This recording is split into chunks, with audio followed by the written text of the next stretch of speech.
केसी वेणुगोपाल जी, hello hello. Randeep Surjewala जी, बसवराज पाटिल जी, चंद्रशेखर पाटिल जी, बसवराज जी, DCC president Arvind Kumar ji, Bhimrao Patil ji, stage पे Congress party के सब वरिष्ठ नेता, भाई और बहनों, कांग्रेस पार्टी के कार्यकर्ता, प्रेस के हमारे मित्रों, आप सबका यहां बहुत बहुत स्वागत। गर्मी में आप मेरी बात सुनने आए, इसके लिए आप सबको दिल से बहुत बहुत धन्यवाद। आप जानते हैं कि बीदर बसवना जी की कर्मभूमि, उनकी जमीन है और बसवना जी ने सालों पहले लोकतंत्र की बात की थी।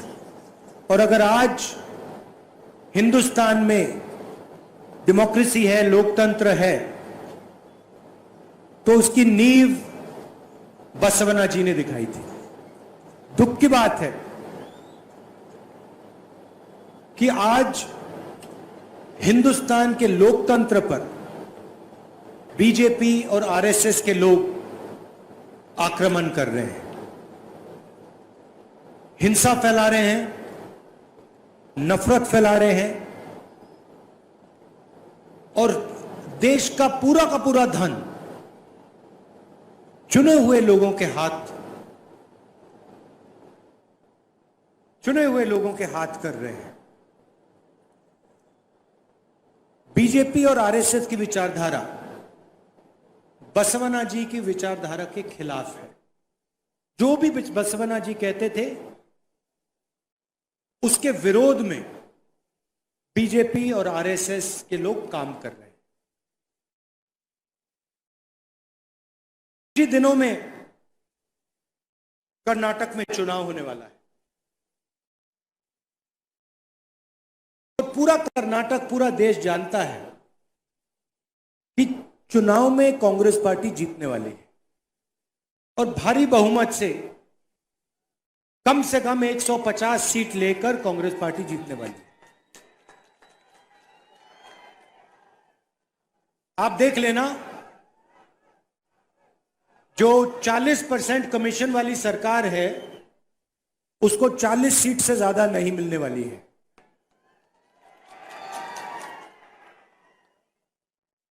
हिमाचल के चुनाव हुए थे, छत्तीसगढ़, मध्य प्रदेश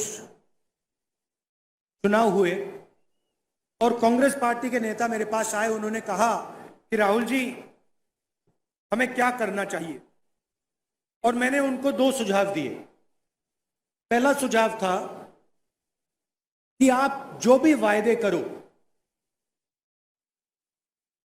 आधा वायदे मत करो, 2-3 चीजें गारंटी करके स्टेट को दे दो, मतलब झूठे वायदे मत करो।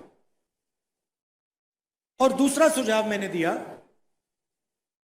कि जो भी वायदे आप करोगे उनको आप पहले ही दिन, पहली कैबिनेट मीटिंग में पूरे कर दो।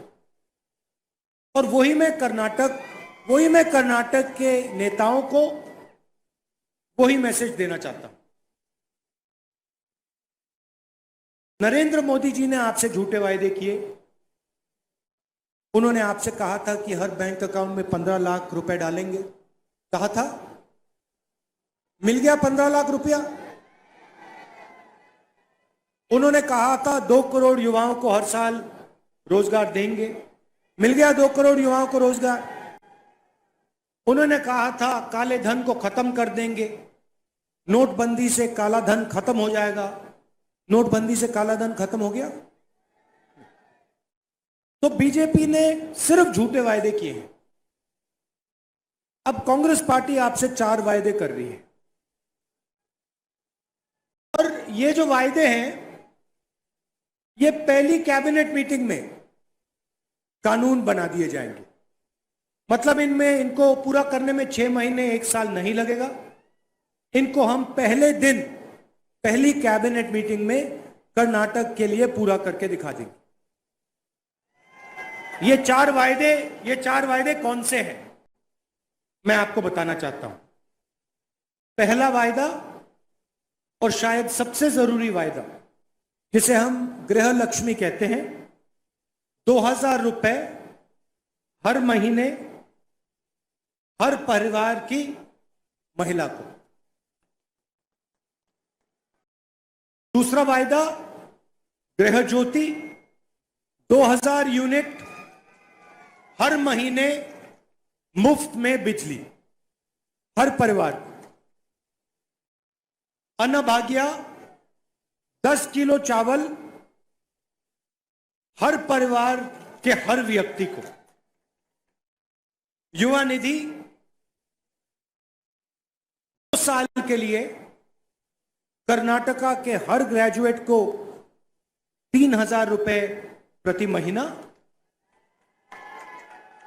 और हर डिप्लोमा होल्डर को 1500 रुपए प्रति महीना। ये 4 जो वायदे हैं, ये हमारा पहला कदम होगा और इनको कांग्रेस पार्टी की कैबिनेट अपनी पहली मीटिंग में पूरा करके दिखा देगी। ये वायदे कर्नाटक के अरबपतियों के लिए नहीं है। जैसे नरेंद्र मोदी जी ने, कर्नाटक की सरकार ने 2-3 अरबपतियों के लिए काम किया, ये वायदे उनके लिए नहीं है। ये वायदे कर्नाटक के युवाओं के लिए, किसानों के लिए, मजदूरों के लिए और गरीबों के लिए हैं। और इन 4 वायदों से कर्नाटका के लाखों परिवारों की जिंदगी बदल जाए। थोड़ा सा मैं बीजेपी के बारे में बोलना चाहता हूं। मैंने शुरुआत में कहा कि बीजेपी को सिर्फ कर्नाटक में नहीं, पूरे देश में 40% कमीशन वाली सरकार कहा जाता है। और यह नारा मैंने नहीं दिया है, यह नारा कर्नाटक के लोगों ने, कर्नाटक की जनता ने दिया है।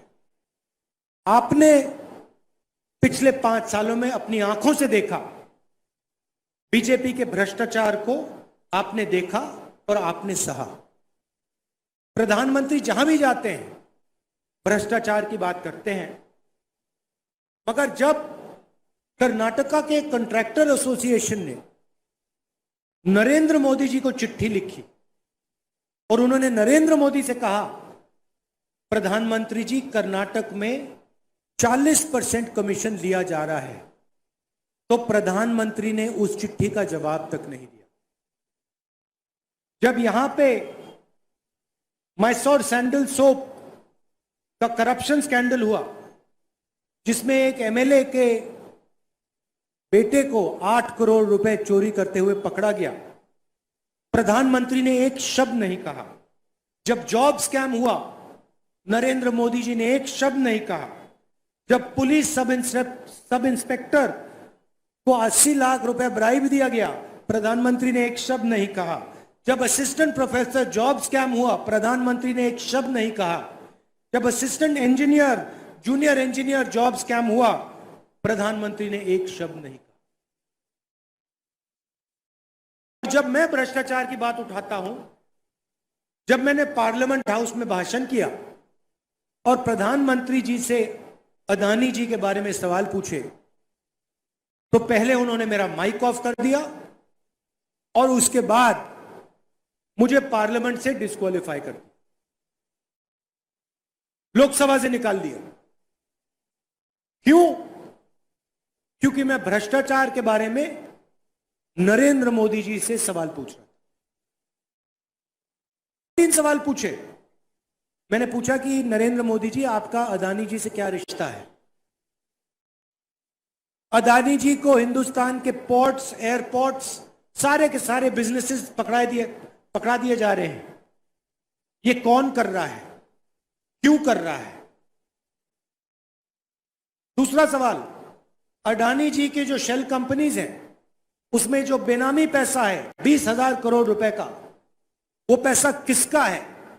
यह सवाल मैंने नरेंद्र मोदी जी से पूछा और नरेंद्र मोदी जी ने पहले मेरा माइक ऑफ किया पार्लियामेंट हाउस में और फिर उसके बाद मुझे पार्लियामेंट से निकलवा दिया, डिस्क्वालीफाई कर दिया। मगर मैं रुकने वाला नहीं हूं। मैं प्रधानमंत्री और कर्नाटक का, मैं नहीं डरता इन लोगों से। मैं प्रधानमंत्री और कर्नाटका की सरकार से भ्रष्टाचार के बारे में सवाल पूछता जाऊंगा और इनसे मैं लड़ता जाऊंगा। ये जो पैसा है, 40% पैसा है, ये किसका पैसा है? ये आपका पैसा है। इस पैसे को आपके शिक्षा के लिए, आपके अस्पतालों के लिए, आपके कॉलेजेस के लिए, आपकी यूनिवर्सिटी स्कूलों के लिए लगाना चाहिए। ये आपका पैसा आपसे छीनकर, चोरी करके ले रहे हैं। और इसका प्रयोग ये कैसे करते हैं? पिछली बार आपने बीजेपी की सरकार नहीं बनाई थी, पिछली बार आपने हमारी सरकार बनाई थी। और ये याद रखिए, भ्रष्टाचार, चोरी के पैसे से बीजेपी के लोगों ने आपकी सरकार चोरी की और फिर उसके बाद 5 साल के लिए 40% कमीशन खाया है और ये फिर से कोशिश करेंगे। इसीलिए बहुत जरूरी है कि कांग्रेस पार्टी को कम से कम 150 सीटें मिलनी चाहिए, नहीं तो फिर से ये चोरी करने की कोशिश करेंगे। ये जो आपका पैसा है, 40% जो कमीशन खाया है, उसका प्रयोग करके ये फिर से एमएलए को खरीदने की कोशिश करेंगे। तो बीजेपी को 40 सीटों से ज्यादा नहीं मिलनी चाहिए। बीजेपी को 40 सीट से ज्यादा नहीं मिलनी चाहिए और कांग्रेस पार्टी को 150 सीटें से कम नहीं मिलनी चाहिए। अच्छा, नरेंद्र मोदी जी ने एक और सवाल उठाया। उन्होंने कहा कि मैंने ओबीसी का अपमान किया है। सबसे पहले, मैं किसी का अपमान कभी नहीं करता हूं, मगर दूसरा सवाल और बड़ा सवाल, अगर नरेंद्र मोदी जी ओबीसी की बात करते हैं तो फिर सचमुच में हम ओबीसी की बात क्यों ना करें? और ओबीसी वर्ग के सामने 2-3 बड़े मुद्दे हैं, देश के मुद्दे हैं, उनके बारे में आपको थोड़ा सा बताना चाहता हूं। अगर हम चाहते हैं कि ओबीसी को ताकत दी जाए, राजनीतिक ताकत, आर्थिक ताकत, तो सबसे पहला कदम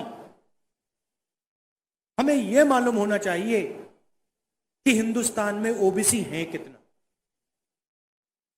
अगर हम ओबीसी को ताकत देना चाहते हैं तो पहले यह समझना होगा कि देश में ओबीसी कितने हैं, दलित कितने हैं, आदिवासी कितने हैं। अगर हमें यही नहीं मालूम तो हम ओबीसी को शक्ति, ओबीसी को ताकत कैसे दे सकते हैं? जब हमारी सरकार थी, यूपीए की सरकार थी, 2011 में हमने सेंसस किया था और पहली बार हमने सेंसस में सवाल पूछा था कि भैया आप ओबीसी हो, आप दलित हो, आप आदिवासी हो, आपकी जात क्या है? और पूरा का पूरा डेटा हिंदुस्तान की सरकार के पास है, मगर नरेंद्र मोदी जी ने डेटा पब्लिक नहीं किया है, छुपाया हुआ है। दिल्ली की सरकार को मालूम है ओबीसी की कितनी आबादी है हिंदुस्तान में, अगर दिल्ली की सरकार किसी को बता नहीं रहे। तो मोदी जी, अगर आप सचमुच में ओबीसी को ताकत देना चाहते हो, आर्थिक ताकत देना चाहते हो, राजनीतिक ताकत देना चाहते हो, तो सेंसस में जो डेटा है उसको पहले आप पब्लिक कीजिए कि देश को पता लगे कि इस देश में ओबीसी वर्ग कितना है, दलित वर्ग कितना है, आदिवासी वर्ग कितना है। अगर आप नहीं करोगे तो कांग्रेस पार्टी यह काम करके दिखा देगी, क्योंकि हम झूठे वायदे नहीं करते हैं, हम सचमुच में ओबीसी वर्ग, दलित, आदिवासी वर्ग को ताकत देना चाहते हैं। हम चाहते हैं कि हिंदुस्तान के लोग, गरीब लोग, कमजोर लोग भी इस देश को चलाने में उनकी हिस्सेदारी हो। तो पहला कदम यह है, नरेंद्र मोदी जी, ओबीसी सेंसस जो है उसका डेटा आप पब्लिक कर दीजिए, देश को बता दीजिए इस देश में ओबीसी हैं कितने। दूसरा कदम, ये जो रिजर्वेशन पे 50% का कैप लगा रखा है कि देश में 50% से ज्यादा रिजर्वेशन नहीं मिल सकता, इसको आप हटाइए। दूसरा कदम, सचमुच में आप ओबीसी की बात करते हो, सचमुच में आप शक्ति देना चाहते हो, तो ये जो 50% का रिजर्वेशन का कैप है इसको परे करिए। तीसरी बात, जो दलित हैं, आदिवासी हैं, उनकी जितनी आबादी है उतना रिजर्वेशन उनको दीजिए। मैं जानता हूं कि ये नरेंद्र मोदी ये काम कभी नहीं करेंगे, क्योंकि नरेंद्र मोदी जी ओबीसी से वोट ले लेते हैं मगर ओबीसी को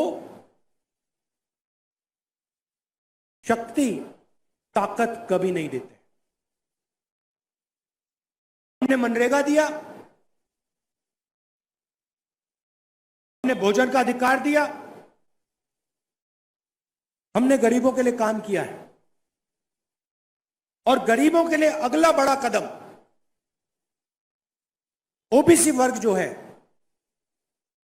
उसको राजनीतिक शक्ति, ताकत, सिर्फ शब्द नहीं, खोखले शब्द नहीं जो नरेंद्र मोदी दे रहे हैं, मगर राजनीतिक ताकत और आर्थिक ताकत देनी है।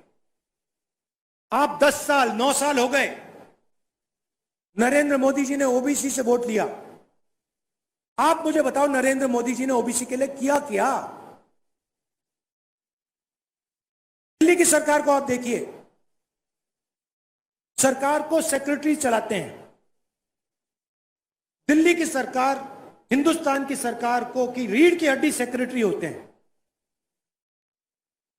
दिल्ली की सरकार में 7% सेक्रेटरीज ओबीसी, दलित और आदिवासी वर्ग के हैं, और वो भी छोटे छोटे काम करने में लगे हुए हैं। तो नरेंद्र मोदी जी, ओबीसी बात करनी है ना, तो फिर काम की बात करिए, खोखले शब्द मत दीजिए।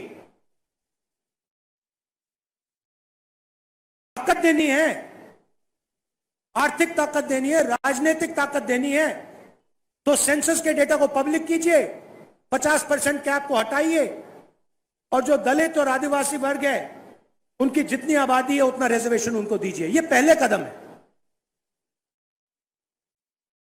अगर आप ये नहीं कर सकते हो, परे हट जाइए, हम कर देंगे। और ये मत सोचिए कि हम आप पे दबाव नहीं डालेंगे। पहले हम विपक्ष में जरूर हैं, मगर पहले पूरा का पूरा दबाव हम आप पे डालेंगे। ओबीसी सेंसस को रिलीज कराएंगे, 50% के कैप को हटवाएंगे, और दलित और आदिवासियों को जितनी उनकी आबादी है उतना रिजर्वेशन दिलवाएंगे। आप सब यहां आए, इसके लिए मैं आपको दिल से धन्यवाद करना चाहता हूं। हमारे कैंडिडेट हैं राजशेखर पाटिल जी, इनको भारी बहुमत से जिताइए और कांग्रेस पार्टी को कम से कम 150 सीटें दिलवाइए। बहुत बहुत धन्यवाद। नमस्कार। जय हिंद।